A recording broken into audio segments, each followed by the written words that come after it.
Hello বন্ধুরা, আমাদের এখানে প্রচুর বান হয়েছে। আমরা এখন বান দেখতে এসেছি, তো আপনাদেরকেও একটু দেখাচ্ছি। দেখুন, রাস্তাঘাট কিচ্ছু নেই, শুধু জল আর জল। চারদিকে এত বৃষ্টি হয়েছে যে বন্যার উপক্রম। এখানে বন্যা হয়নি ঠিকই, কিন্তু রাস্তা পারাপার অপার হয়ে গেছে। মোটর সাইকেল নিয়ে ঘুরতে ঘুরতে আপনাদেরকে একটু বান দেখানোর চেষ্টা করছি। কত জল, শুধু জল আর জল। চারদিকে আর কিছুই দেখা যাচ্ছে না। চারদিকে শুধু দূরে দূরে তাল গাছগুলোই দেখা যাচ্ছে। আর এইগুলো সে পুরো ধান রোয়া হয়ে গেছিল, কিন্তু কোনো ধানের চিহ্ন নেই। এই জমিটা একটু উঁচু, দেখুন এখানটাতে ধান দেখা যাচ্ছে। বাকি জমিগুলো সব জলের তলায় চলে গেছে। কোনটা যে কার জমি, কোনটা কার জায়গা, কেউ বুঝতেই পারছে না, শুধু জল আর জল। দেখি দেখুন, জঙ্গলটাও জলে ভর্তি হয়ে গেছে। এটা আমাদের এখানকার একটা জঙ্গল, ছোট খাল।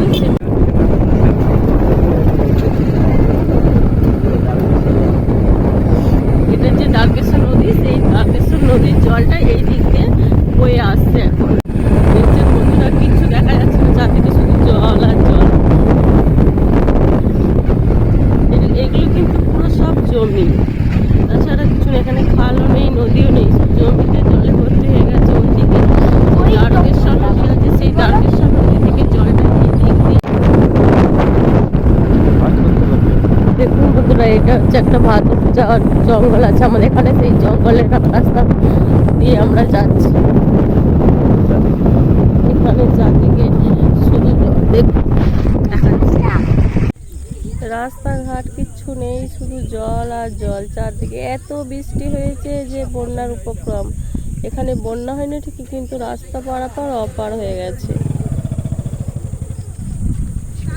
এইদিকে জল আর একটুখানি রাস্তা, মাঠের মধ্যেখান দিয়ে আমরা যাচ্ছি এখন। কি অপূর্ব দৃশ্য, যে বন্ধু বলে বোঝানো যাবে না।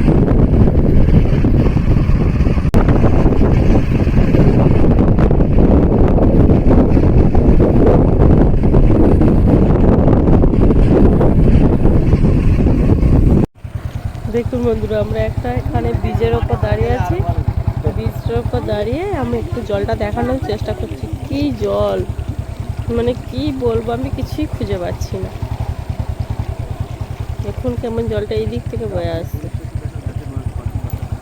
দেখুন গাছের গোড়াতে জল বইছে। গাছটা কিন্তু মরে গেছে, কিন্তু তোর মধ্যেখানে একটা পাখির বাসা বসে বসে আছে।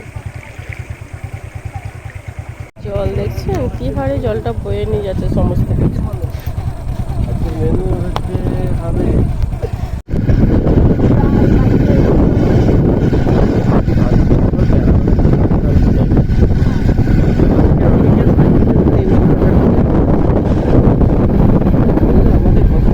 এই রাস্তাতে সাইকেল নিয়ে আসুন।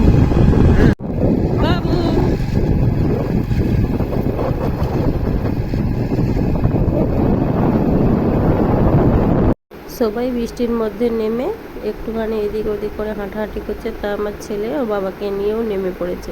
ওকে নামতে দেবো না, জোর করেই নেমে পড়েছে। একটুখানি সামনের দিকটায় হেঁটে আবার চলে এসছে। দেখুন এখানে 1 হাঁটুর মতো জল, কিন্তু বেশি দূর যায় না। ওখানে গেলে অপর 1 মানুষ মতো জল আছে, ওদিকে যাওয়া যাবে না। ও একটুখানি হেঁটে চলে এলো আবার।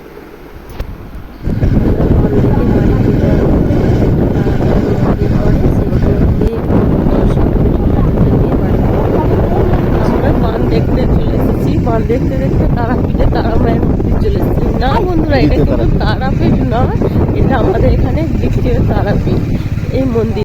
পরবর্তী একটি ভিডিওতে তারামায়ের পুরো ভিডিওটি দেখাবো আপনাদের। ধন্যবাদ।